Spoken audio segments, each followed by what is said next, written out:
and Trade Subcommittee, Mr. Sherman, five minutes. The chair and several members have focused on China. China attacks us in 100 ways. Attacks the economic security of Americans, attacks the national security of our country, cooperates with and subsidizes rogue regimes.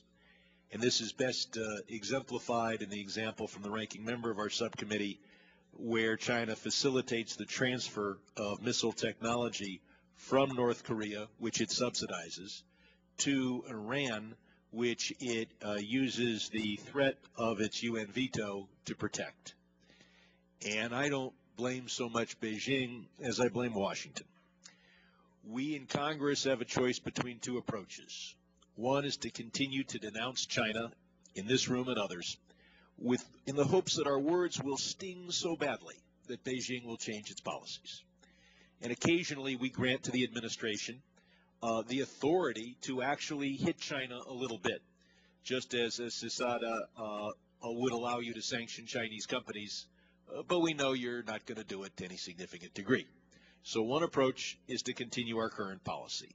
The other is to take a radical approach, such as the bill I've proposed, which within 6 months would end most favored nation status for China.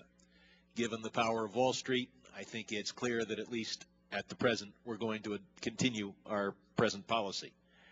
As to Plan B, the King of Saudi Arabia told us what our Plan B was. I'm hoping Plan A works. Secretary Burns, I was struck by your opening comment in which you said that sanctions were a mere complement to negotiations. Now, one view is that Iran really wants a kumbaya moment with the United States. Another view is that Iran wants nuclear weapons so badly that nothing but the prospect of the brutal murder of all regime leaders by their own people would cause them to abandon their nuclear program. Assume, and I realize I may be less optimistic than you, assume the second Iran.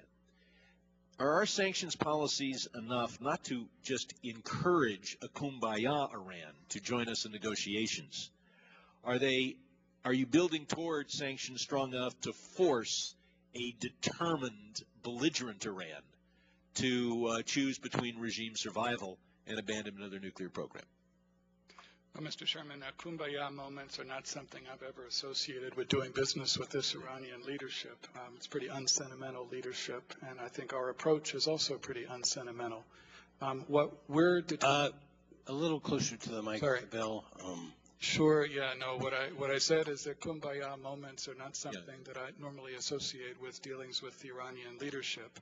What we're determined to do is to sharpen the choices that leadership faces, to try to ensure that it sees both the possibilities of addressing international concerns about its nuclear program, but also the costs. And Secretary, the costs are rising. The question is, do you have a Plan A that will force this regime to choose between regime survival and a nuclear program, or do you only have a plan of sanctions that would encourage a rational regime to try to reduce the sanctions?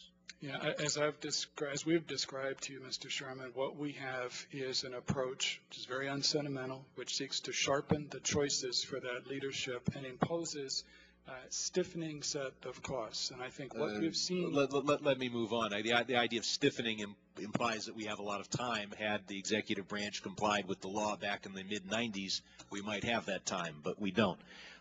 We have got to take action that immediately bites the Iranian economy. Toward that, the recently enacted law provides for sanctions for those who provide gasoline to Iran. The standards are $1 million, $5 million in the law. Is the failure to launch formal investigations against and actually sanction firms due to a lack of will or just a belief that we don't know who it is that's providing this gasoline? Do we not know which tankers are arriving at Iranian ports? Do we not know who owns those tankers? Even if we don't know who owns the oil on them? Do we not know from which refineries they arrive? What do we have in intelligence? Why have you not sanctioned or even begun formal investigations against any entity taking gasoline to Iran? With regard to gasoline, refined petroleum products, I think it's pretty striking that just in the few months since CISADA was passed, you've seen an 85% drop, according to open sources, in the amount of refined petroleum product that Iran is importing. We all have mentioned a number of companies which have pulled out of that business. So I think what we've seen is a quite significant move in the direction that we've all intended. Secretary, thank you for your answer, but it wasn't to my question. The time of the gentleman has expired. The gentleman